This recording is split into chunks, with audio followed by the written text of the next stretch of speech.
जय हिंद साथियों, welcome to self study classes with Sumit Jain YouTube channel में आप सभी का स्वागत है।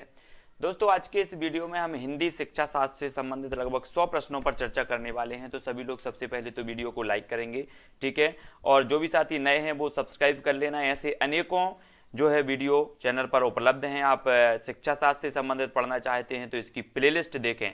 सेल्फ स्टडी क्लासेस जो चैनल का नाम है उस पर क्लिक करें, चैनल खुलेगा, ऊपर प्लेलिस्ट दी होगी, प्लेलिस्ट पर क्लिक करेंगे तो सारी प्लेलिस्ट आपको लाइन से आ जाएगी, ठीक है।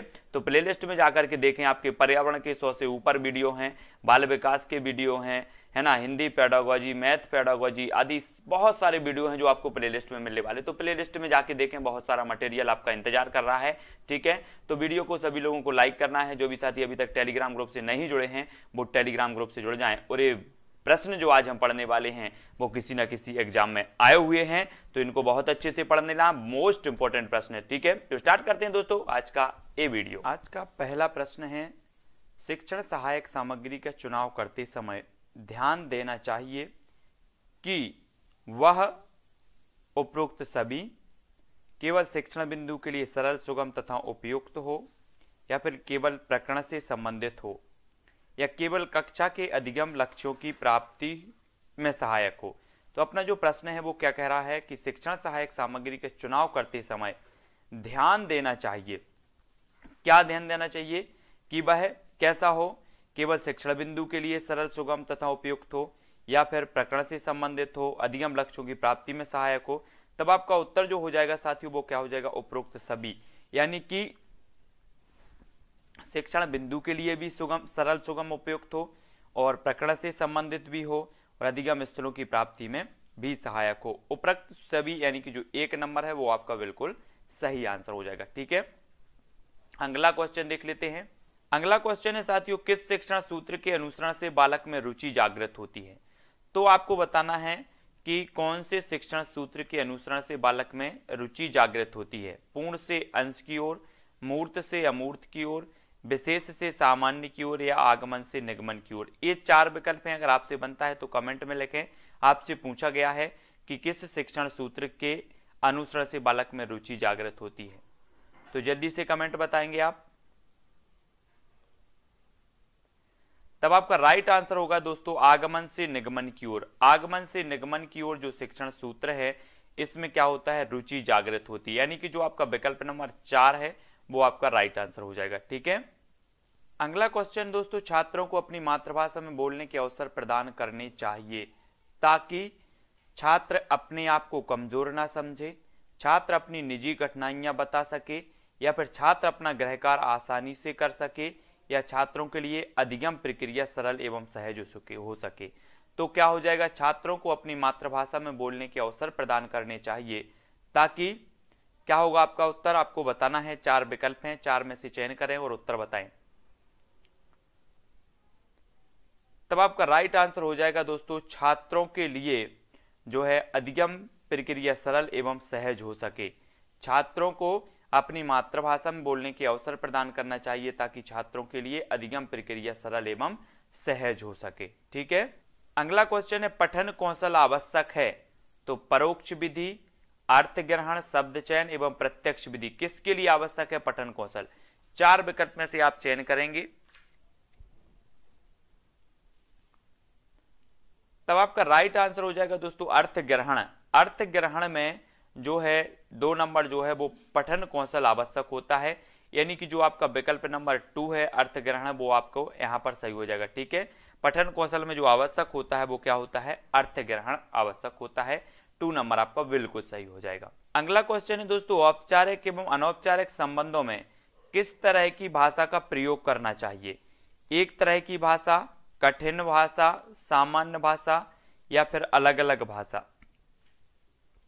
तब आपको बताना है कि औपचारिक एवं अनौपचारिक संबंधों में किस तरह की भाषा का प्रयोग करना चाहिए। 4 विकल्प हैं, चयन करें अपने उत्तर का। तब आपका बिल्कुल सही आंसर होगा अलग अलग भाषा। अलग अलग भाषा यानी कि जो आपका विकल्प नंबर 4 है वो यहां पर बिल्कुल सही हो जाएगा, ठीक है। औपचारिक एवं अनौपचारिक संबंधों में किस तरह की भाषा का प्रयोग करना चाहिए, तो वो अलग अलग भाषा, और 4 नंबर आपका बिल्कुल सही हो जाएगा। अगला क्वेश्चन है दोस्तों, प्रयोग या प्रयोक्ता के आधार पर इनमें से कौन सी दो भाषाएं नहीं हैं? कौन सी दो भाषाएं नहीं है बताना है।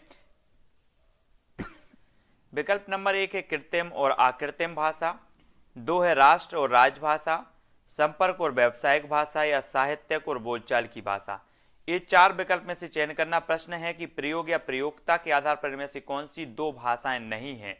तो प्रयोग एवं प्रयोक्ता के आधार पर बताना है। तब आपका राइट आंसर जो हो जाएगा वो क्या हो जाएगा? वो हो जाएगा कृत्रिम और अकृत्रिम भाषा, यानी कि जो विकल्प नंबर आपका 1 है वो बिल्कुल सही हो जाएगा। ये प्रयोग और प्रयोक्ता के आधार पर जो भाषा नहीं होती वो कृत्रिम और अकृत्रिम भाषा नहीं होती है।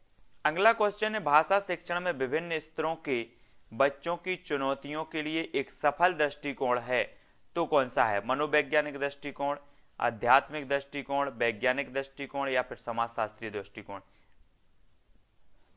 तब आपको सही उत्तर बताना है कि भाषा शिक्षण में विभिन्न स्तरों के बच्चों की चुनौतियों के लिए एक सफल दृष्टिकोण कौन सा है। तो आपका राइट आंसर हो जाएगा दोस्तों मनोवैज्ञानिक दृष्टिकोण, यानी कि जो आपका विकल्प नंबर 1 है वो यहाँ पर 1 नंबर बिल्कुल सही हो जाएगा। ठीक है। अगला क्वेश्चन है, भाषा की परिपक्वता से तात्पर्य है, क्या तात्पर्य है? व्याकरण नियमों की जानकारी होना, भाषा का अधिकाधिक प्रयोग करना, भाषा के अवयवों और स्वरों पर नियंत्रण होना, या फिर विविध भाषाओं की जानकारी होना। तो भाषा की परिपक्वता से क्या तात्पर्य है?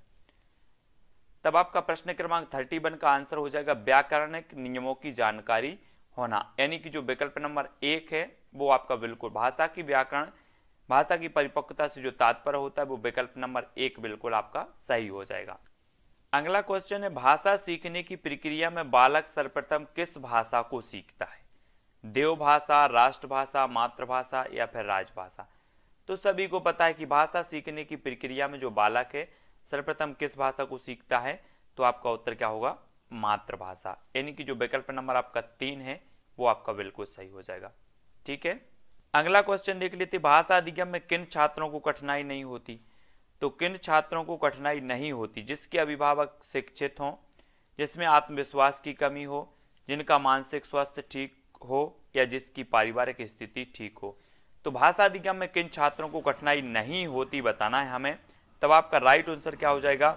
जिनका मानसिक स्वास्थ्य ठीक हो, यानी कि जो आपका विकल्प नंबर 3 है वो यहाँ पर सही हो जाएगा। जिनका मानसिक स्वास्थ्य ठीक हो उनको क्या नहीं होती? भाषा अधिगम में जो है कठिनाई नहीं होती, यानी कि जो 3 नंबर है वो आपका बिल्कुल यहाँ पर सही हो जाएगा। अगला क्वेश्चन है, कक्षा में प्रयोग की गई कोई भी सामग्री तभी शैक्षिक सामग्री कही जा सकती है जब वह शिक्षक की रुचि के अनुरूप हो, छात्रों के मनोरंजन में सहायक हो, कक्षा के किसी उद्देश्य तक पहुंचने में असफल हो, या वह सीखने सिखाने में उपयोगी हो।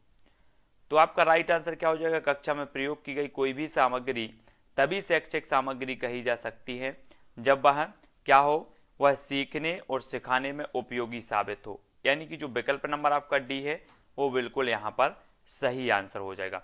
ठीक है। अगला क्वेश्चन देख लेते हैं। अगला क्वेश्चन है दोस्तों, स्कूलों में बालकों को सुनने की प्रक्रिया को बढ़ाने के लिए उपरोक्त सभी केवल विभिन्न घटनाओं को सुनना चाहिए, केवल कविताएं सुनानी चाहिए, या केवल कहानी सुनानी चाहिए, या उपरोक्त सभी। तो स्कूलों में बालकों की सुनने की प्रक्रिया को बढ़ाने के लिए जो है घटनाओं को सुनाना चाहिए, कविता सुनानी चाहिए, कहानी सुनानी चाहिए, यानी कि जो विकल्प नंबर 1 है वो बिल्कुल सही हो जाएगा, उपरोक्त सभी। ठीक है। प्रश्न क्रमांक 36। अगला क्वेश्चन देख लेते हैं। अगला क्वेश्चन है, सुलेख से क्या तात्पर्य है? स्वयं से लिखा हुआ आलेख, सुना हुआ आलेख, सुंदर लेख, या लेख की सुंदर कल्पना। तो सुलेख से क्या तात्पर्य हो जाएगा? तब आपका राइट आंसर क्या हो जाएगा? सुलेख से तात्पर्य होता है सुंदर लेख। सुंदर लेख यानी कि जो विकल्प नंबर आपका 3 है वो यहां पर बिल्कुल सही हो जाएगा। ठीक है। अगला क्वेश्चन है, किसी देश या प्रदेश के राजकाज या प्रशासन में जिस भाषा का प्रयोग किया जाता है उस भाषा को क्या कहा जाता है? आपको बताना है। तो उत्तर क्या हो जाएगा? प्रदेश की जो राजकाज या प्रशासन की भाषा होती है उसे क्या कहा जाता है? राजभाषा, यानी कि जो विकल्प नंबर आपका 4 है वो बिल्कुल राजभाषा यहाँ पर सही हो जाएगा। अगला क्वेश्चन है, सुंदरम कक्षा 8 का छात्र है, उसका सतत आकलन करने में सबसे अधिक क्या महत्वपूर्ण है? उसका सतत आकलन करने में सबसे अधिक महत्वपूर्ण क्या है? मौखिक परीक्षा, लिखित परीक्षा, भाषा प्रयोग की क्षमता या फिर व्याकरण की बारीक जानकारी। तो आपको बताना है 4 की सुंदरम जो है वो कक्षा 8 का छात्र है, उसका सतत आकलन करने में सबसे अधिक क्या महत्वपूर्ण है, सबसे अधिक महत्वपूर्ण बताना है। 4 विकल्प हैं, तब आपका राइट आंसर क्या हो जाएगा, मौखिक, लिखित, भाषा प्रयोग की क्षमता या व्याकरण की बारीक जानकारी। तो आपका उत्तर होगा दोस्तों विकल्प नंबर 3, यानी कि भाषा प्रयोग की क्षमता आपका बिल्कुल राइट आंसर हो जाएगा। हमारा जो अगला प्रश्न है, शिक्षण अधिगम सामग्री के बहुमुखी स्रोत नहीं है तो कौन नहीं है? चार्ट, ब्लैक बोर्ड, बेंच या प्रोजेक्टर। बहुमुखी स्रोत बताना है कौन नहीं है शिक्षण अधिगम सामग्री के। तब आपका राइट आंसर क्या हो जाएगा, अगर आपसे बनता है तो कमेंट में जरूर लिखें। आपका राइट आंसर होगा दोस्तों बेंच। बेंच यानी कि जो विकल्प नंबर 3 है, शिक्षण अधिगम सामग्री के बहुमुखी स्रोत नहीं है तो बेंच नहीं है। 3 नंबर आपका सही हो जाएगा यहां पर। ठीक है, अगला क्वेश्चन है, शिक्षक को पुस्तक हमेशा किस हाथ में रखनी चाहिए? इनमें से कोई नहीं, बाएं हाथ में, दाएं हाथ में या फिर दोनों हाथों में। तो जल्दी से उत्तर बताना है आपको, शिक्षक को पुस्तक हमेशा किस हाथ में रखनी चाहिए। 4 विकल्प हैं और आपका उत्तर जो हो जाएगा वो हो जाएगा बाएं हाथ, यानी कि जो विकल्प नंबर आपका 2 है वो बिल्कुल सही हो जाएगा। ठीक है, बाएं हाथ में रखनी चाहिए शिक्षक को हमेशा पुस्तक। अगला क्वेश्चन है, अहिंदी क्षेत्रों में हिंदी का शिक्षण व्यवहारिक व विवेचनात्मक हो, तार्किक व औचित्यपूर्ण हो, सहज व सरल हो या फिर वैज्ञानिक व स्वाभाविक हो। तो कैसा होना चाहिए? अहिंदी क्षेत्रों में जो हिंदी का शिक्षण होना चाहिए वो कैसा होना चाहिए? 4 विकल्पों में से चयन करना है और एक का उत्तर बताना है। तब आपका बिल्कुल करेक्ट आंसर हो जाएगा वैज्ञानिक व स्वाभाविक हो, यानी कि जो 4 नंबर है वो बिल्कुल यहां पर सही हो जाएगा, वैज्ञानिक व स्वाभाविक हो। अगला क्वेश्चन है, व्याकरण कोश आदि के आधार पर शब्द के सांकेतिक अर्थ का बोध कराने वाली शक्ति निम्न में से क्या कहलाती है? लक्षणा शब्द शक्ति, व्यंजना शब्द शक्ति, विरचना शब्द शक्ति या अभिधा शब्द शक्ति। तो व्याकरण कोश आदि के आधार पर शब्द के सांकेतिक अर्थ का बोध कराने वाली जो शब्द शक्ति कहलाती है वो क्या कहलाती है? प्रश्न क्रमांक 6 का आंसर बताना है। तब आपका राइट आंसर जो हो जाएगा वो हो जाएगा अभिधा शब्द शक्ति। अभिधा यानी कि जो विकल्प नंबर आपका 4 है वो यहाँ पर राइट आंसर हो जाएगा। ठीक है, अगला क्वेश्चन है दोस्तों, श्रवण कौशल का संबंध है कान से, नाक से, मुंह से या फिर आंख से। तो श्रवण कौशल बिल्कुल सरल क्वेश्चन है और श्रवण कौशल का जो संबंध होता है वो कैसे होता है? कान से। कान से यानी कि जो आपका विकल्प नंबर 1 है वो बिल्कुल सही हो जाएगा। ठीक है, श्रवण कौशल का संबंध होता है कान से। अगला क्वेश्चन है दोस्तों, उच्चारण संबंधित समस्याओं को ठीक करने के लिए किन यंत्रों की मदद नहीं लेनी चाहिए? नहीं लेनी चाहिए बताना है। लिंगबा फोन की, उपरोक्त सभी, समाचार पत्रों की या टेप रिकॉर्डर। उच्चारण संबंधी समस्याओं को ठीक करने के लिए किन यंत्रों का जो है उपयोग में नहीं लेना चाहिए? तो किन यंत्रों को उपयोग में नहीं लेना चाहिए? तब आपका उत्तर क्या होगा? समाचार पत्र, यानी कि जो विकल्प नंबर 3 है वो आपका सही हो जाएगा। ठीक है, उच्चारण संबंधित समस्याओं को ठीक करने के लिए किन यंत्रों की मदद नहीं लेनी चाहिए? तो समाचार पत्र आपका 3 नंबर बिल्कुल आंसर सही हो जाएगा। अब अगला क्वेश्चन है दोस्तों, महाराष्ट्र की राजभाषा इनमें से कौन सी है? बम्बैया, मराठी, टपोरी या फिर हिंदी? महाराष्ट्र की बताना है आपको। तब आपका बिल्कुल सही आंसर क्या हो जाएगा? कमेंट में लिखें अगर आपसे बनता है तो। महाराष्ट्र की जो राजभाषा हो जाएगी वो हो जाएगी मराठी। मराठी यानी कि जो विकल्प नंबर आपका 2 है वो यहाँ पर बिल्कुल आंसर सही हो जाएगा। अगला क्वेश्चन है दोस्तों, भाषा शिक्षक में निम्नलिखित में से कौन सा गुण आवश्यक नहीं है? तो कौन सा गुण आवश्यक नहीं? धनी व उच्च पद पर आसीन, प्रभावशाली व्यक्तित्व व उत्तम संगठन कर्ता, व्यक्तिक भिन्नताओं का ज्ञान व सही मानसिक स्वस्थ, या फिर जिस भाषा में पढ़ा रहे हो उस भाषा पर अधिकार। तो कौन सा गुण आवश्यक नहीं है बताना है। नहीं है तो कौन सा नहीं है? तब 4 प्रश्न हैं, 4 विकल्प हैं, 4 में से एक का चयन करके आप कमेंट में लिखें और इसका सही उत्तर होगा धनी व उच्च पद पर आसीन। ये भाषा शिक्षक में जो है गुण आवश्यक नहीं है, यानी कि जो 1 नंबर है वो आपका यहाँ पर बिल्कुल आंसर सही हो जाएगा। भाषा एक उपकरण के रूप में प्रयोग की जाती है। उक्त सभी केवल क्षमताओं का विकास करने में, केवल मानव सभ्यता एवं संस्कृति की पहचान करने में या केवल सीखने में। तो भाषा एक उपकरण के रूप में प्रयोग की जाती है, तो आपको बताना है उत्तर क्या हो जाएगा? उत्तर हो जाएगा साथियों इसका उपरोक्त सभी। उपरोक्त सभी यानी कि जो विकल्प नंबर 1 है, क्षमता मतलब क्षमताओं का विकास करने में भी, मानव सभ्यता संस्कृति की पहचान करने में भी और सीखने में भी, यानी कि जो उपरोक्त सभी विकल्प नंबर 1 है वो राइट आंसर हो जाएगा। अगला क्वेश्चन है, कक्षा में छात्रों की सक्रियता देखी जाती है शिक्षक की हाँ में हाँ मिलाने से, शोर मचाने में, मौन बैठने में या सुनने और बोलने में। तो कक्षा में छात्रों की सक्रियता देखी जाती है, कैसे में देखी जाती है? 4 विकल्प हैं, चयन करें और उत्तर बताएं। उत्तर होगा दोस्तों विकल्प नंबर सुनने और बोलने, यानी कि 4 नंबर आपका बिल्कुल सही होगा। कक्षा में छात्रों की सक्रियता देखी जाती सुनने और बोलने में, 4 नंबर आपका बिल्कुल सही है। अगला क्वेश्चन है दोस्तों, कक्षा में प्रश्न पूछना, साहित्यिक कार्यक्रम कराना, पाठों का अभ्यास कराना, मौखिक लिखित कार्य कराना आदि किस सिद्धांत के अंतर्गत आते हैं? आपको उत्तर बताना है। क्रियाशीलता का सिद्धांत, अनुकरण का सिद्धांत, अभिप्रेरणा एवं रुचि का सिद्धांत या अनुबंधन का सिद्धांत। कक्षा में प्रश्न पूछना, साहित्यिक कार्यक्रम कराना, पाठों का जो है अभ्यास कराना, ये सारे के सारे किस सिद्धांत के अंतर्गत आते हैं? तब आपका राइट आंसर क्या हो जाएगा? क्रियाशीलता। क्रियाशीलता यानी कि जो विकल्प नंबर 1 है, क्रियाशीलता के सिद्धांत के अंतर्गत आते हैं। अगला क्वेश्चन बताना है दोस्तों आपको, निम्न में से वाचन कौशल की विधि नहीं है। तो वाचन कौशल की विधि कौन सी नहीं? वर्णमाला पद्धति, ध्वन्यात्मक पद्धति, अक्षरबोध विधि या फिर विदेहात्मक पद्धति। तो वाचन कौशल की जो विधि नहीं है वो कौन सी नहीं है? तो प्रश्न क्रमांक जो 38 और 38 का राइट आंसर जो हो जाएगा वो क्या हो जाएगा? विदेहात्मक पद्धति, यानी कि जो आपका विकल्प नंबर 4 है वो बिल्कुल सही हो जाएगा। ये वाचन कौशल की विधि नहीं मानी जाती और 4 नंबर आपका बिल्कुल सही हो जाएगा। अगला क्वेश्चन है, निम्न में से कौन सी बोली पश्चिमी हिंदी भाषी क्षेत्र की नहीं है? तो पश्चिमी हिंदी भाषी क्षेत्र की नहीं है कौन सी? अवधी, हरियाणवी, बुंदेली या फिर ब्रजभाषा। तब आपका आंसर क्या हो जाएगा? पश्चिमी हिंदी की कौन सी नहीं है? पश्चिमी हिंदी और पूर्वी हिंदी आपने पढ़ी होंगी तो आपको पता है कि जो अवधी है ये पूर्वी हिंदी की है, हरियाणवी, बुंदेली, ब्रजभाषा ये पश्चिमी हिंदी की मानी जाती हैं, अवधी, बघेली और छत्तीसगढ़ी ये पूर्वी हिंदी की मानी जाती है, यानी कि जो आपका विकल्प नंबर 1 है वो यहाँ पर सही हो जाएगा।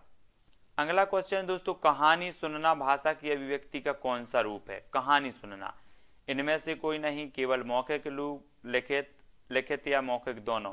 तो कहानी सुनना भाषा की अभिव्यक्ति का कौन सा रूप माना जाएगा? तो 43 का जो आपका आंसर हो जाएगा वो क्या हो जाएगा?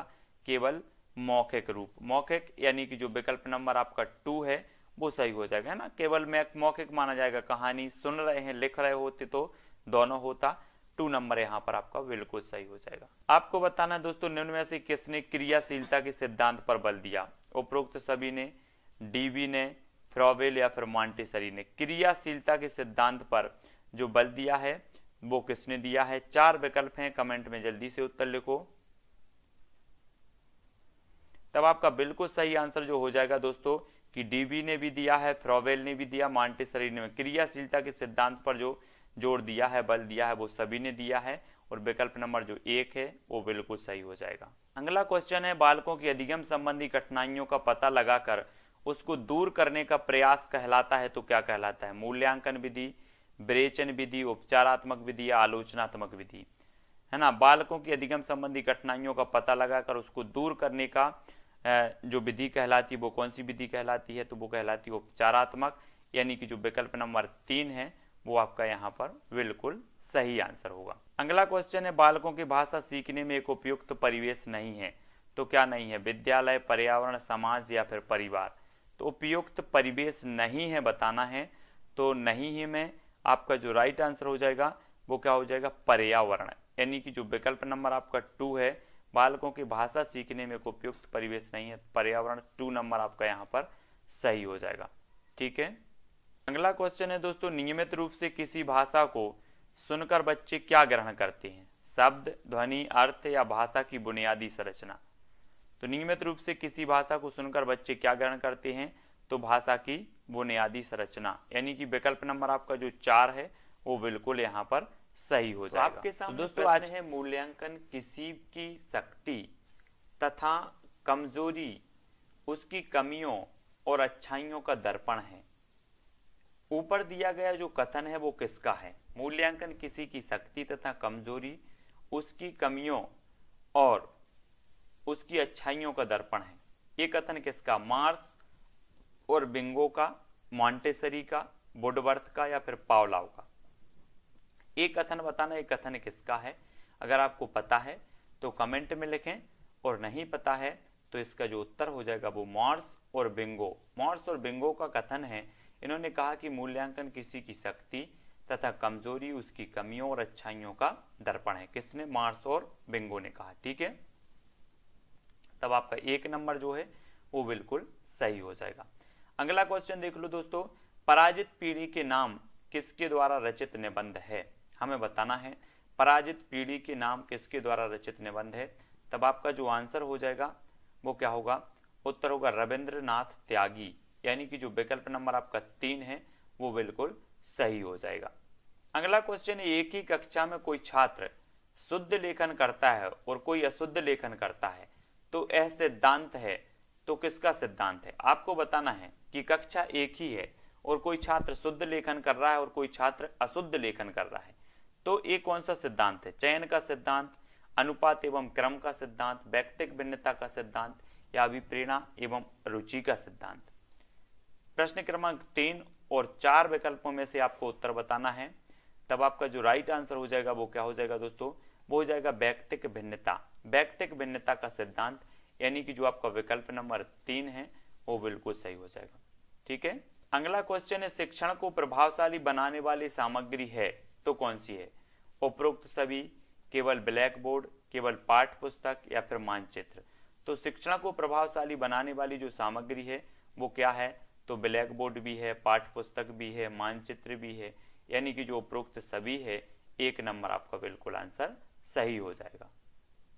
अगला क्वेश्चन है साथियों, शिक्षण विधियों का प्रयोग करते वक्त बच्चों की किन बातों का विशेष ध्यान देना चाहिए? तो बच्चों की कौन सी बातों पर विशेष ध्यान देना चाहिए? कठिनाई पर, त्रुटियों पर, रुचि पर या उपरोक्त सभी पर? तो शिक्षण विधियों का प्रयोग करते समय बच्चों की किन बातों का जो है विशेष ध्यान रखना चाहिए?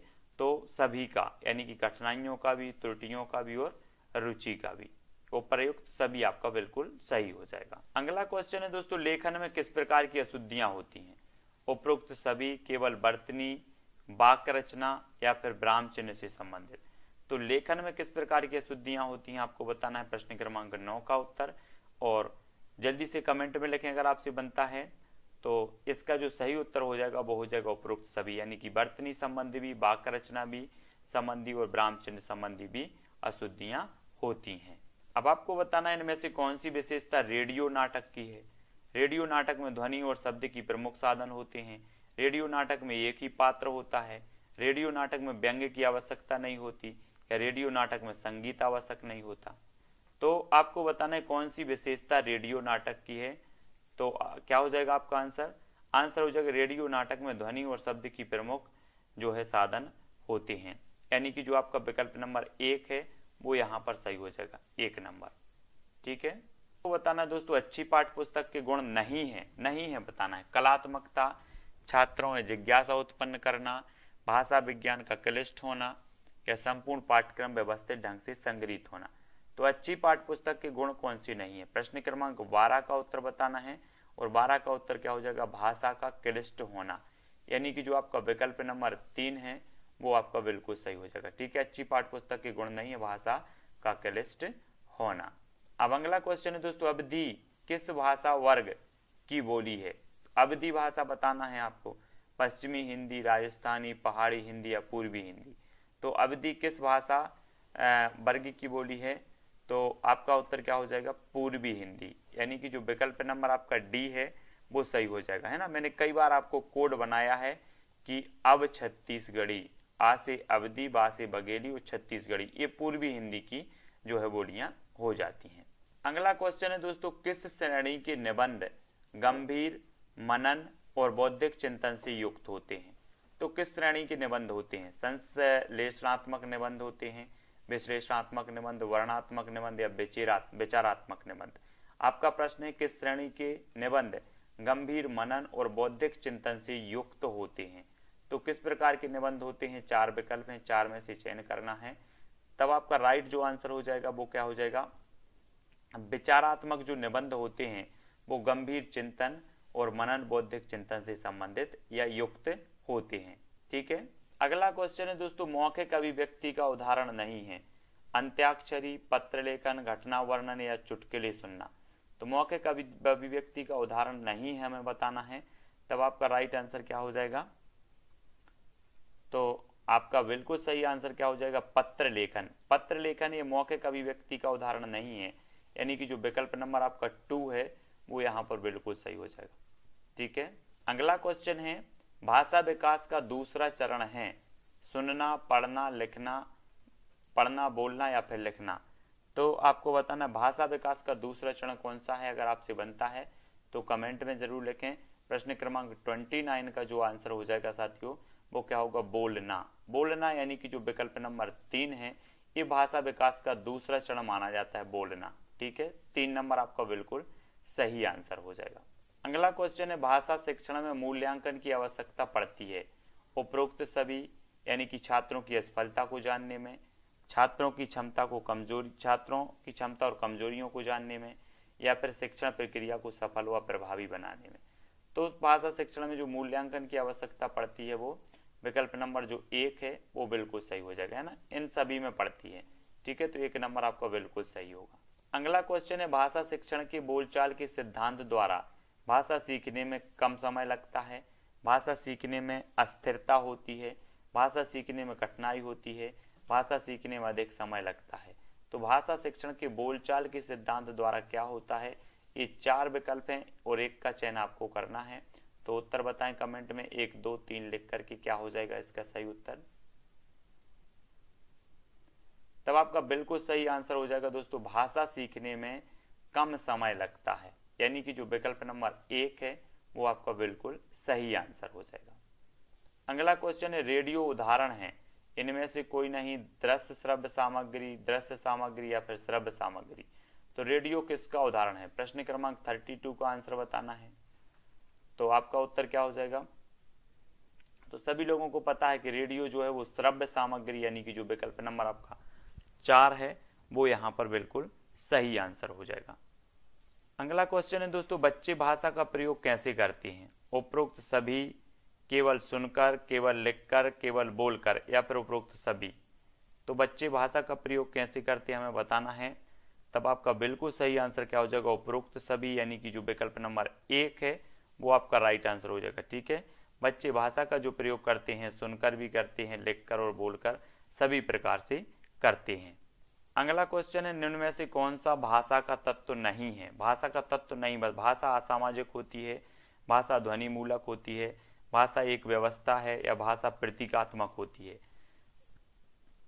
तब उत्तर बताना है आपको, निम्न में से कौन सा भाषा का तत्व नहीं है। तो उत्तर क्या हो जाएगा, कमेंट में लिखें आप, अगर आपसे बनता है तो कमेंट में जरूर लिखा करें। आपका उत्तर जो हो जाएगा वो कि भाषा असामाजिक होती है, ये भाषा का तत्व नहीं है, विकल्प नंबर 1। ठीक है, अगला आपको बताना है, निम्न में से मौखिक अभिव्यक्ति कौशल है। तो मौखिक अभिव्यक्ति कौशल कौन सा है, वार्तालाप, सत्संग, भाषण या फिर सभी। तो मौखिक अभिव्यक्ति कौशल आपको बताना है और 44 का आंसर बताना है। आपका राइट आंसर क्या हो जाएगा, आपका बिल्कुल सही आंसर होगा उपरोक्त सभी, यानी कि वार्तालाप भी मौखिक अभिव्यक्ति है, सत्संग भी है, भाषण भी है। तो आपका सभी बिल्कुल सही हो जाएगा। अगला क्वेश्चन है, निम्नलिखित विकल्पों में से व्याकरण से जुड़े शिक्षण उद्देश्य बताइए। व्याकरण से जुड़े शिक्षण उद्देश्य कौन सा है, केवल ज्ञान, केवल कौशल, केवल ज्ञान प्रयोग या उपरोक्त सभी। तो निम्नलिखित विकल्पों में से व्याकरण से जुड़े शिक्षण उद्देश्य बताइए और शिक्षण उद्देश्य बताना है, तब आपका उपरोक्त सभी हो जाएगा, यानी कि ज्ञान भी है, कौशल भी है और ज्ञान का प्रयोग भी है। अगला क्वेश्चन है, जॉन डीवी द्वारा समर्थित लैब विद्यालय के उदाहरण बताइए। तो जॉन डीवी द्वारा समर्थित लैब विद्यालय के उदाहरण कौन सा है, प्रगतिशील विद्यालय, जन विद्यालय, सामान्य विद्यालय या फैक्ट्री विद्यालय। तब आपका राइट आंसर क्या हो जाएगा, प्रगतिशील विद्यालय। ये जॉन डीवी द्वारा समर्थित लैब विद्यालय के उदाहरण हैं। अगला क्वेश्चन है, जो बच्चे जितना जल्दी बोलना सीखता है वह उतना ही जल्दी पढ़ता है, लिखता है, हंसता है या फिर सोचता है। आपको उत्तर बताना है, 4 विकल्प हैं, 4 में से सही उत्तर बताएंगे। तब आपका राइट आंसर हो जाएगा दोस्तों सोचता है, यानी कि 4 नंबर। जो बच्चा जितना जल्दी बोलना सीखता है वह उतना जल्दी सोचता है। 4 नंबर आपका बिल्कुल सही होगा। ठीक है, अगला क्वेश्चन, इनमें से भाषा शिक्षण की चुनौतियां हैं तो क्या हैं? केवल व्याकरण से संबंधित चुनौतियां, केवल पठन से संबंधित चुनौतियां, या केवल लेखन से संबंधित चुनौतियां, या उपरोक्त सभी। तो इनमें से भाषा शिक्षण की चुनौतियां हैं तो क्या हैं? प्रश्न क्रमांक 2 का आंसर बताना है। तो उपरोक्त सभी आपका बिल्कुल सही हो जाएगा, व्याकरण संबंधी भी, पठन संबंधी भी, लेखन संबंधी भी। तो आपका जो विकल्प नंबर 1 है वो बिल्कुल सही होगा। अगला क्वेश्चन है, मेवाती किस उपभाषा बोली वर्ग की बोली है? तो मेवाती के बारे में बताना है। बिहारी हिंदी, राजस्थानी हिंदी, पहाड़ी हिंदी, या फिर छत्तीसगढ़ी हिंदी। तो जो मेवाती होती है दोस्तों, ये होती है राजस्थानी हिंदी, यानी कि जो विकल्प नंबर आपका 2 है वो बिल्कुल यहाँ पर सही हो जाएगा। अगला क्वेश्चन है, बिना खालिस्तान के ज्ञान के संप्रेषण तथा लेखन का विकास संभव नहीं है तो किसके ज्ञान के? व्याकरण के, अनुवाद के, ध्वनियों के, या इनमें से कोई नहीं। तो बिना खालिस्तान के ज्ञान के संप्रेषण तथा लेखन का विकास संभव नहीं है। तब आपको प्रश्न क्रमांक 13 का उत्तर बताना है। अगर आपको पता है तो उत्तर बताएं। तब राइट आंसर हो जाएगा दोस्तों व्याकरण। बिना व्याकरण के ज्ञान के संप्रेषण तथा लेखन का विकास संभव नहीं है, यानी कि जो आपका विकल्प नंबर 1 है वो बिल्कुल यहाँ पर सही आंसर हो जाएगा। अगला क्वेश्चन है दोस्तों, मौखिक अभिव्यक्ति हेतु व्याकरण की आवश्यकता होती है ताकि केवल बालक भावों को शुद्ध रूप में व्यक्त कर सकें, केवल भाषा संबंधी अभिव्यक्ति का विकास हो सके, या केवल स्वरों के आरोह अवरोह एवं बलाघातों को समझ सके, या फिर उपरोक्त सभी। तो मौखिक अभिव्यक्ति हेतु व्याकरण की आवश्यकता होती है तो किस लिए होती है? 15 का आंसर क्या हो जाएगा? उपरोक्त सभी, यानी कि सभी के लिए होता है। डी 1 नंबर आपका बिल्कुल सही आंसर हो जाएगा। अगला क्वेश्चन है, भाषा नियमों द्वारा नियंत्रित खालिस्तान का माध्यम भर नहीं बल्कि हमारी सोच को भी निर्मित करती है। तो 18 का उत्तर क्या हो जाएगा? कला को, संप्रेषण को, संस्कृति, या फिर सुंदरता को। तो भाषा नियमों द्वारा नियंत्रित खालिस्तान का माध्यम भर नहीं है बल्कि हमारी सोच को भी निर्मित करती है। तो किसको करती है? कला को, संप्रेषण, संस्कृति, या फिर सुंदरता को। आपको उत्तर कमेंट में लिखना है और आपका जो राइट आंसर हो जाएगा वो क्या हो जाएगा? वो हो जाएगा संप्रेषण। संप्रेषण यानी कि जो विकल्प नंबर आपका 2 है वो बिल्कुल सही हो जाएगा। ठीक है, भाषा नियम द्वारा नियंत्रित खालिस्तान का माध्यम भर नहीं है बल्कि हमारी सोच को भी क्या करती है? निर्मित करती है। तो ये संप्रेषण यहाँ पर सही हो जाएगा, विकल्प नंबर 2। ठीक है, अगला क्वेश्चन है दोस्तों, भाषा सीखने के प्रमुख चरण हैं तो कौन से हैं प्रमुख चरण? पढ़ना, लिखना, समझना, या सभी? तो भाषा सीखने के प्रमुख चरण हमें बताना है यहाँ पर। तब आपका राइट आंसर क्या होगा आपसे बनता है तो कमेंट में लिखें, और आपका जो उत्तर हो जाएगा वो हो जाएगा उपरोक्त सभी, यानी कि जो 1 नंबर है बिल्कुल सही। भाषा सीखने के प्रमुख चरण होते हैं पढ़ना भी, लिखना भी, और समझना भी। ठीक है, उपरोक्त सभी आपका राइट आंसर हो जाएगा। अगला क्वेश्चन है दोस्तों, भाषा शिक्षण का लक्ष्य है तो क्या है? अध्ययन, अध्यापन का विकास, मानवीय संवेदना का विकास, भाषा की समझ और अभिव्यक्ति का विकास, या अर्थोपार्जन एवं यश प्राप्त करना। तो भाषा शिक्षण का लक्ष्य क्या है? प्रश्न क्रमांक 20 का आंसर। तब आपका राइट आंसर क्या हो जाएगा? भाषा की समझ और अभिव्यक्ति का विकास, यानी कि जो विकल्प नंबर आपका 3 है वो सही होगा। भाषा शिक्षण का लक्ष्य होता है भाषा की समझ और अभिव्यक्ति का विकास। ठीक है, अगला क्वेश्चन है, भाषा के स्थानीय भेद से प्रयोग भेद में जो अंतर पड़ता है उसे कौन सी भाषा कहते हैं? भाषा के स्थानीय भेद से प्रयोग भेद में जो अंतर पड़ता है उसे कौन सी भाषा कहते हैं? अवधि, मानक भाषा, मुख्य बोली, या फिर विभाषा? तो भाषा के स्थानीय भेद से प्रयोग भेद में जो अंतर पड़ता है उसे कौन सी भाषा कहा जाता है? तब आपका बिल्कुल सही आंसर होगा विकल्प नंबर 4, यानी कि विभाषा कहा जाता है। ठीक है, 4 नंबर आपका बिल्कुल सही हो जाएगा। अगला क्वेश्चन आपको बताना है, भाषा कौशल का एक प्रकार नहीं है संचार, लेखन, श्रवण, या फिर वाचन? तो भाषा कौशल का एक प्रकार नहीं है तो कौन सा नहीं है? संचार, लेखन, श्रवण, या फिर वाचन? तब आपका बिल्कुल सही आंसर होगा संचार। संचार यानी कि 1 नंबर। भाषा कौशल का एक प्रकार नहीं है तो कौन नहीं है? संचार। लेखन, श्रवण और वाचन ये सभी हैं, संचार नहीं है, यानी कि जो 1 नंबर है वो बिल्कुल आपका सही हो जाएगा। आपको बताना है भाषा कौशल के कितने चरण हैं? 4 हैं, 5 हैं, 2 हैं या फिर 3 हैं। भाषा कौशल के चरण बताना है हमें। तो भाषा कौशल के कितने चरण होते हैं सभी लोगों को पता है, और आपका जो उत्तर हो जाएगा वो क्या हो जाएगा? 4, यानी कि जो 1 नंबर है वो सही होगा। भाषा कौशल के जो चरण होते हैं वो 4 चरण होते हैं, 1 नंबर राइट आंसर होगा। अगला क्वेश्चन है दोस्तों, अधिगम से तात्पर्य है सीखना, अर्जित करने से, अनुकरण से या रटकर विषय वस्तु को याद करने से। तो अधिगम से क्या तात्पर्य है? तब आपका सही उत्तर क्या होगा? अधिगम का अर्थ ही होता है क्या? सीखना, यानी कि जो 1 नंबर है वो आपका बिल्कुल सही आंसर हो जाएगा। अगला क्वेश्चन है दोस्तों, निम्नलिखित में से छात्रों के लिए उपयुक्त दृश्य श्रव्य सामग्री है तो कौन सी है? रेडियो, टेप रिकॉर्डर, मानचित्र, ग्लोब, ब्लैक बोर्ड, कंप्यूटर या मोबाइल वीडियो गेम्स। आपको दृश्य श्रव्य बताना है, कौन सी उपयुक्त दृश्य श्रव्य सामग्री है। तो 1, 2, 3, 4 इस प्रकार से आपको कमेंट में लिखते जाना है और अपना आकलन करते जाना है।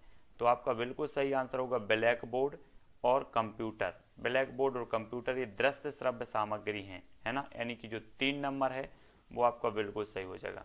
ठीक है, 3 नंबर। अगला क्वेश्चन है दोस्तों, सहायक सामग्री का जनक माना जाता है जॉनसन को, मॉन्टेसरी, प्याजे या फिर फ्रोवेल को। तो सहायक सामग्री का जनक किसे माना जाता है? प्रश्न क्रमांक 40, और आपका जो राइट आंसर हो जाएगा वो क्या हो जाएगा? फ्रोवेल।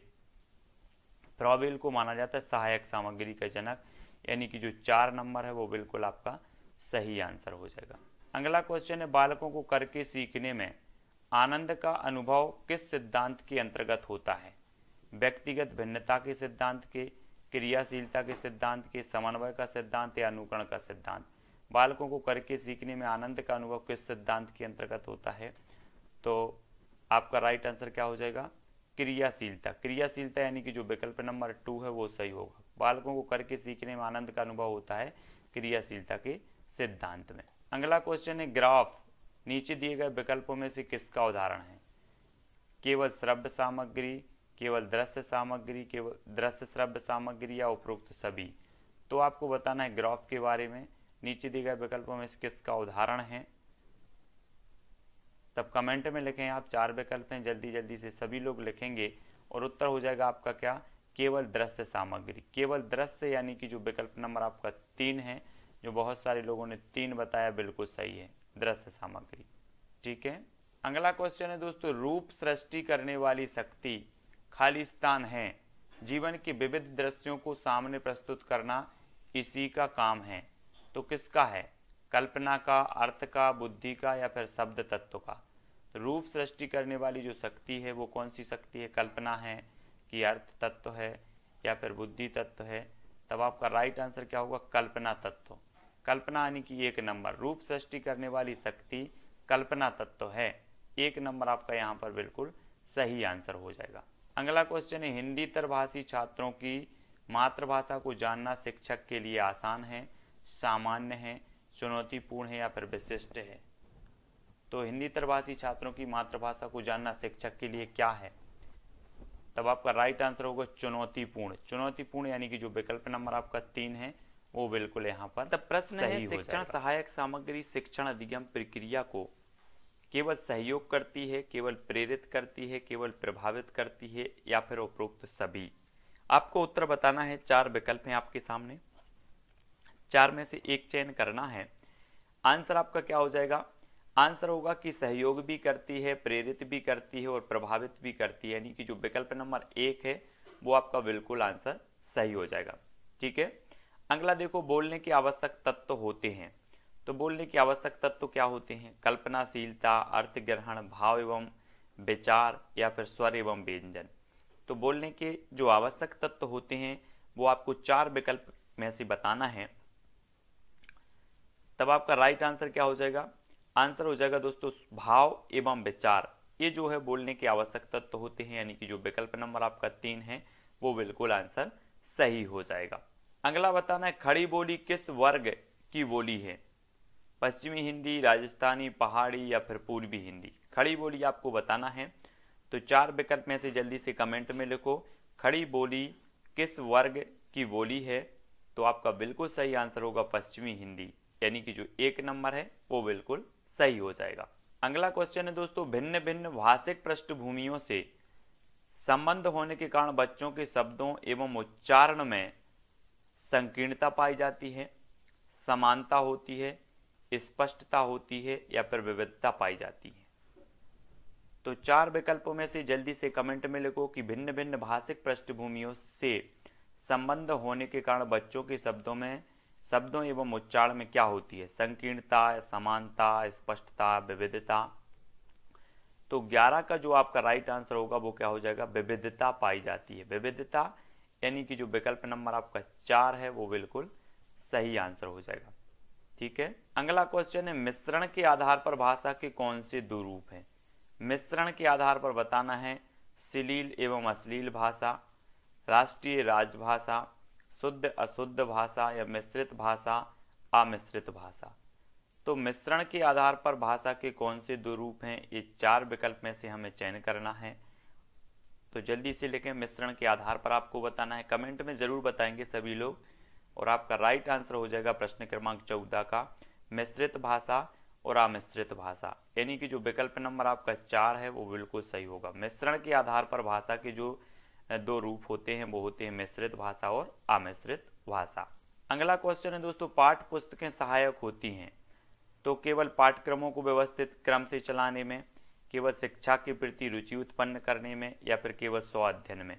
तो पाठ्य पुस्तकें जो सहायक होती हैं वो किस में सहायक होती है? प्रश्न क्रमांक 15 का उत्तर बताना है, तभी आपका राइट आंसर होगा उपरोक्त सभी में होती है। पाठ्यक्रम को व्यवस्थित क्रम में चलाने में भी, केवल शिक्षा के प्रति रुचि उत्पन्न करने में भी, स्व अध्ययन में भी होती है, यानी कि जो आपका 1 नंबर है वो बिल्कुल सही आंसर हो जाएगा। अगला क्वेश्चन है दोस्तों, ध्वनियों को प्रतीकों में लिपिबद्ध कर भाषा को स्थायित्व प्रदान करने को कहते हैं? तो लेखन विधि कहते हैं, श्रवण विधि, वाचन विधि या फिर पठन विधि, क्या कहते हैं? ध्वनियों को प्रतीकों में लिपिबद्ध कर भाषा को स्थायित्व प्रदान करने को क्या कहा जाता है? प्रश्न क्रमांक 16 का आंसर बताना है और आंसर हो जाएगा लेखन विधि। लेखन यानी कि जो विकल्प नंबर 1 है लेखन विधि वो बिल्कुल सही हो जाएगा, प्रश्न क्रमांक 16 का 1। अगला क्वेश्चन है, बच्चों को भाषा सिखाने के संदर्भ में शिक्षक का उद्देश्य होता है तो क्या होता है? सीखने की प्रक्रिया को विस्तार देना, बच्चों के अभिभावकों को प्रसन्न करना, बच्चों को गृहकार्य देने के लिए या फिर बच्चों से अपना काम निकलवाने के लिए? तो बच्चों को भाषा सिखाने के संदर्भ में शिक्षक का उद्देश्य होता है तो क्या उद्देश्य होता है? प्रश्न क्रमांक 18 का उत्तर बताना है और आपका जो राइट आंसर हो जाएगा सीखने की प्रक्रिया को विस्तार देना, यानी कि जो विकल्प नंबर 1 है, बच्चों को भाषा सिखाने के संदर्भ में शिक्षक का उद्देश्य होता है तो वो होता है सीखने की प्रक्रिया को विस्तार देना। 1 नंबर आपका बिल्कुल राइट आंसर होगा। ठीक है, अगला क्वेश्चन देख लेते हैं। अगला क्वेश्चन है दोस्तों, लिपि का प्रयोग भाषा की किस अभिव्यक्ति में होता है? मौखिक, सांकेतिक, लिखित या फिर आंगिक? तो लिपि का जो प्रयोग होता है भाषा की किस अभिव्यक्ति में होता है? तब आपका बिल्कुल करेक्ट आंसर जो हो जाएगा वो क्या होगा? लिखित अभिव्यक्ति, यानी कि जो विकल्प नंबर 3 है वो आपका बिल्कुल सही आंसर हो जाएगा। अगला क्वेश्चन, भाषा शिक्षण के लिए कब और कैसे किस पद्धति का सहारा लेना चाहिए इसकी जानकारी होती है? तो किसको होती है? शिक्षक को, विद्यालय को, छात्रों को या माता पिता को? भाषा शिक्षण के लिए कब और किस पद्धति का सहारा लेना चाहिए इसकी जानकारी होती है तो किस में होती है? प्रश्न क्रमांक 24 का आंसर बताना है और राइट आंसर जो हो जाएगा वो हो जाएगा शिक्षक को। शिक्षक को यानी कि जो विकल्प नंबर 1 है वो बिल्कुल सही हो जाएगा, 1 नंबर। ठीक है, अगला क्वेश्चन देखो, अभिव्यक्ति कौशल में शामिल है केवल बोलना, केवल लिखना, केवल सुनना, बोलना और लिखना दोनों? तो अभिव्यक्ति कौशल में कौन कौन शामिल है सभी लोगों को पता है तो उत्तर जरूर बताएं और आपका बिल्कुल सही हो जाएगा उत्तर क्या? बोलना और लिखना दोनों, यानी कि जो 4 नंबर है वो बिल्कुल सही हो जाएगा। अभिव्यक्ति कौशल में शामिल है बोलना और लिखना दोनों, 4 नंबर बिल्कुल करेक्ट आंसर होगा। अगला क्वेश्चन है, निम्न में से पाठ सहगामी क्रियाएं हैं उपरोक्त सभी केवल वाद विवाद, केवल रेड क्रॉस या केवल अंत्याक्षरी? तो पाठ सहगामी जो क्रियाएं हैं वो कौन सी हैं? प्रश्न क्रमांक 30 का आंसर बताना है और 30 का आंसर क्या हो जाएगा, उपरोक्त सभी। वाद विवाद भी है, रेड क्रॉस, अंताक्षरी सभी हैं पाठ सहगामी क्रियाएं, और ये नंबर आपका बिल्कुल सही आंसर होगा। अगला क्वेश्चन है, रचना के भेद के आधार पर वाक्य का कौन सा भेद जो है नहीं है, मिश्र वाक्य, प्रश्नवाचक, सरल वाक्य या संयुक्त वाक्य। तो रचना के भेद के आधार पर वाक्य का कौन सा भेद नहीं है, तब आपका उत्तर क्या होगा, प्रश्नवाचक वाक्य, है ना। 3 प्रकार के होते हैं, मिश्र, सरल और संयुक्त, ये रचना के आधार पर होते हैं। अगला क्वेश्चन है दोस्तों, निम्न में बच्चों की भाषा संबंधी त्रुटियां नहीं हैं। पाठ वस्तु को ग्रहण करने में, शब्दोच्चारण संबंधी, वर्तनी संबंधी या वाक्य संरचना संबंधी। तो बच्चों की भाषा संबंधी त्रुटियां नहीं है हमें बतानी है, तब आपका राइट जो आंसर होगा, पाठ वस्तु को ग्रहण करने में, यानी कि जो विकल्प नंबर 1 है ये जो है भाषा संबंधी त्रुटियां नहीं है, 1 नंबर आपका बिल्कुल सही आंसर हो जाएगा। अगला क्वेश्चन देख लेते हैं, किसी को बोलते सुनना तथा उसे सुनकर समझ लेने की क्रिया है, तो क्या है, लेखन है, श्रवण है, पठन है या फिर भाषण है। किसी को बोलते सुनना तथा उसे सुनकर समझ लेने की जो क्रिया है वो क्या कहलाती है, तब आपका बिल्कुल सही आंसर होगा श्रवण। श्रवण यानी कि जो विकल्प नंबर आपका 2 है वो सही हो जाएगा, ठीक है। अगला क्वेश्चन देख लेते। अगला क्वेश्चन है, बच्चे भाषा सीखने की क्षमता के साथ पैदा होते हैं, यह कथन निम्न में से किसका है, पावलोव का, पियाजे, चॉम्स्की या फिर वाइगोत्स्की। बच्चे भाषा सीखने की क्षमता के साथ पैदा होते हैं, ये जो कथन है वो चॉम्स्की साहब, यानी कि जो विकल्प नंबर 3 है वो यहाँ पर बिल्कुल सही हो जाएगा, ठीक है। देख लेते हैं अगला क्वेश्चन, सुनने की गतिविधि यदि रोचक और उपयोगी होगी तो मेधावी बच्चे होंगे, बच्चे अपना गृह कार्य आसानी से करेंगे, बच्चे अधिक ध्यान केंद्रित होकर सुनेंगे या फिर बच्चे कक्षा में अनुशासित रहेंगे। तब आपको बताना, सुनने की गतिविधि यदि रोचक और उपयोगी होगी तो क्या होगा, बच्चे अधिक ध्यान केंद्रित होकर सुनेंगे, यानी कि जो विकल्प नंबर आपका 3 है वो यहाँ पर बिल्कुल सही हो जाएगा, 3 नंबर का, ठीक है। अगला क्वेश्चन देख लेते हैं। अगला क्वेश्चन है, सीखी हुई बात को जितना अधिक दोहराया जाएगा वह उतना ही अधिक देर तक याद भी रहेगी। यह सिद्धांत है चयन का सिद्धांत, शिक्षण सूत्रों का सिद्धांत, आवृत्ति का सिद्धांत या साहचर्य का सिद्धांत। तो आपका बिल्कुल राइट आंसर हो जाएगा क्या, विकल्प नंबर 3, आवृत्ति का सिद्धांत। 3 नंबर आपका बिल्कुल सही है, ठीक है, ये चीज आपको याद रखनी है। अगला क्वेश्चन है, राष्ट्रीय जीवन में हिंदी आपसी संपर्क की महत्वपूर्ण कड़ी बनने पर ही खाली स्थान कहला सकती है, क्या कहला सकती है। तो आपका राइट आंसर क्या हो जाएगा, आंसर होगा राष्ट्रभाषा, यानी कि जो विकल्प नंबर 2 है वो आपका बिल्कुल यहाँ पर सही हो जाएगा। अगला क्वेश्चन है दोस्तों, शिक्षण को प्रभावशाली कैसे बनाया जा सकता है, शिक्षण सूत्रों के आधार पर, शिक्षण को व्यवसाय से जोड़कर, शिक्षण को अत्यधिक सरकारी अनुदान देकर, या इनमें से कोई नहीं। तो शिक्षण को प्रभावशाली बनाना है, तब आपका राइट आंसर क्या हो जाएगा, प्रश्न क्रमांक 2 का उत्तर होगा शिक्षण सूत्रों के आधार पर। शिक्षण सूत्रों के आधार पर यानी कि जो विकल्प नंबर 1 है वो आपका बिल्कुल आंसर सही हो जाएगा। अगला क्वेश्चन है, शिक्षण सहायक सामग्री का गुण है, तो क्या है, परिशुद्धता, रोचकता या प्रासंगिकता या उक्त सभी। तो शिक्षण सहायक सामग्री का जो गुण होता है वो क्या होता है, तो आपको कमेंट में लिखना है, 1 2 3 4 इस प्रकार से कमेंट में अगर आपसे बनता है तो कमेंट में जरूर लिखें। उत्तर होगा कि परिशुद्धता भी है, रोचकता भी, प्रासंगिकता यानी कि जो प्रयुक्त सभी है, 1 नंबर आपका बिल्कुल सही आंसर होगा। अगला क्वेश्चन है, रूपरेखा अनुकरण विधि है, लेखन कौशल, श्रवण कौशल, वाचन कौशल या पढ़ने का कौशल। तो रूपरेखा अनुकरण विधि है तो क्या है, 4 विकल्प में से चयन करना है और आपका जो राइट आंसर हो जाएगा वो क्या हो जाएगा, वो होगा लेखन कौशल। रूपरेखा अनुकरण विधि क्या है, लेखन कौशल, 1 नंबर आपका बिल्कुल सही हो जाएगा यहाँ पर, ठीक है। अगला क्वेश्चन देखते हैं, श्याम और राधा एक दूसरे से बात कर रहे हैं, यह रूप है किसका है, सांकेतिक अभिव्यक्ति, मौखिक अभिव्यक्ति, लिखित अभिव्यक्ति या उपरोक्त सभी। तो श्याम और राधा एक दूसरे से बातचीत कर रहे हैं, क्या है, तो बातचीत कर रहे हैं तो ये क्या कहलाएगा, मौखिक अभिव्यक्ति, केवल मौखिक अभिव्यक्ति, यानी कि जो विकल्प नंबर आपका 3 है वो बिल्कुल सही हो जाएगा यहाँ पर, ठीक है। अगला क्वेश्चन देखो, श्याम पट को साफ करने की सही प्रक्रिया क्या है, ऊपर से नीचे की ओर, नीचे से ऊपर की ओर, बाएं से दाएं की ओर या फिर दाएं से बाएं की ओर। 4 विकल्प हैं, सभी लोग आंसर बताएंगे। श्याम पट को साफ करने की सही प्रक्रिया क्या होती है? तब आपका बिल्कुल सही आंसर क्या हो जाएगा? बाएं से दाएं की ओर। बाएं से दाएं की ओर यानी कि जो विकल्प नंबर आपका 3 है वो बिल्कुल सही हो जाएगा। ठीक है, आपको बताना है दोस्तों डिसलेक्सिया का लक्षण है तो क्या है? वर्णमाला अधिगम में कठिनाई, केवल वर्तनी दोष से पीड़ित होना, केवल एकाग्रता में कठिनाई या फिर उपरोक्त सभी। तो डिसलेक्सिया का लक्षण क्या होता है? प्रश्न क्रमांक 10 का आंसर बताना है और आपको 4 विकल्प हैं, जल्दी से कमेंट में लिखो 1 2 3 4। तो डिसलेक्सिया का लक्षण होता है वर्णमाला अधिगम में कठिनाई भी होता है, केवल वर्तनी दोष से पीड़ित भी होना, एकाग्रता, यानी कि उपरोक्त सभी जो है 1 नंबर आपका बिल्कुल आंसर सही हो जाएगा। आपको बताना है श्रवण के आधार पर भाषा का कौन सा भेद है?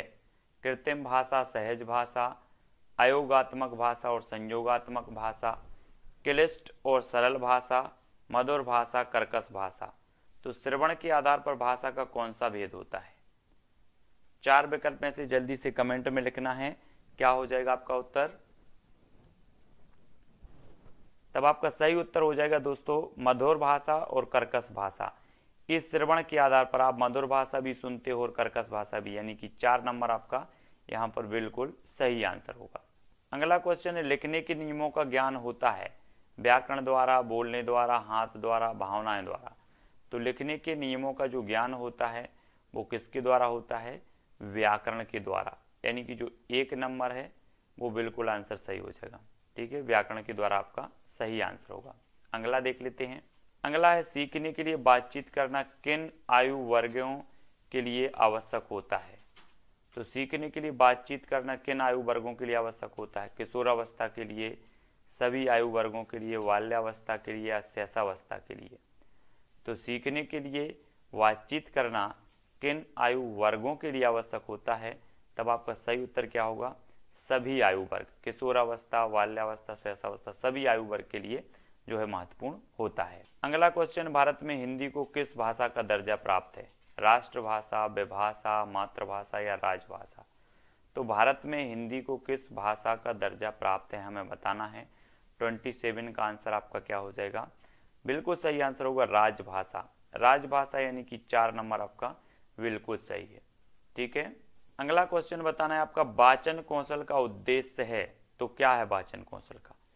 केवल सही व्याकरण वाली भाषा का प्रयोग, केवल बालकों का उच्चारण शुद्ध करना या केवल बोलने में विराम चिन्हों का प्रयोग करना? तो वाचन कौशल का जो उद्देश्य माना जाता है दोस्तों वो माना जाता है उपरोक्त सभी, व्याकरण वाली भाषा का प्रयोग भी, उच्चारण शुद्ध करना भी, विराम चिन्हों का प्रयोग भी, यानी कि जो 1 नंबर है वो बिल्कुल आपका सही हो जाएगा। अगला क्वेश्चन है भाषा वह साधन है जिसके द्वारा हम व्यक्त करते हैं तो क्या आस्था, कर्तव्य या विचारों को इनमें से कोई नहीं? तो भाषा के द्वारा तो हम पता है कि विचारों का आदान प्रदान का माध्यम भाषा है, तो विचारों को हम व्यक्त करते हैं, यानी कि जो विकल्प नंबर आपका 4 है वो बिल्कुल सही हो जाएगा। अगला क्वेश्चन है भाषा ग्रहण करने की प्रक्रिया एक ऐसी प्रक्रिया है जो अस्थिर है, निरंतर चलती है, निश्चित अवधि तक चलती है, स्थिर है? तो आपको पता होनी चाहिए कि भाषा ग्रहण करने की जो प्रक्रिया है एक ऐसी प्रक्रिया है जो निरंतर चलती है। निरंतर यानी कि जो विकल्प नंबर आपका 2 है वो बिल्कुल यहाँ पर सही हो जाएगा। ठीक है, याद रखना है कक्षा में राष्ट्रीय चिन्ह के बारे में बताने से पहले यदि शिक्षक मोर, चीता, कमल आदि के बारे में जो है बताता है तो वह शिक्षण की कौन सी विधि अपनाता है? ज्ञात से अज्ञात की ओर, स्थूल से सूक्ष्म की ओर, सरल से जटिल की ओर या फिर विशिष्ट से सामान्य की ओर? क्या होगा आपका राइट आंसर? कक्षा में राष्ट्रीय चिन्ह के बारे में बताने से पहले यदि शिक्षक मोर, चीता, कमल आदि के बारे में जो है बताता है तो वह शिक्षण की कौन सी विधि अपनाता है? 33 का उत्तर हो जाएगा ज्ञात से अज्ञात की ओर। ज्ञात से अज्ञात की ओर यानी कि जो विकल्प नंबर 1 है बिल्कुल आपका सही आंसर हो जाएगा। ठीक है, अगला क्वेश्चन है दोस्तों सुनना भाषा विकास का निम्न चरण है, द्वितीय, प्रथम, तृतीय या फिर चतुर्थ? तो सुनना भाषा विकास का कौन सा चरण है? तब आपका राइट आंसर क्या हो जाएगा? सुनना जो होता है भाषा विकास का प्रथम चरण माना जाता है, प्रथम, यानी कि जो विकल्प नंबर 2 है वो बिल्कुल सही आंसर हो जाएगा। अगला क्वेश्चन है गणितीय कौशल संबंधी विकार होता है पूर्ण अक्षर लिखना, समय सारणी बनाने में कठिनाई, अपठनीय हस्तलेखन या कागज को बहुत पास से पकड़ना। तो क्या होगा, गणितीय कौशल संबंधी जो विकार होता है वो समय सारणी बनाने में कठिनाई, यानी कि जो विकल्प नंबर आपका 2 है वो यहाँ पर सही हो जाएगा। गणितीय कौशल संबंधी विकार होता है समय सारणी बनाने में कठिनाई।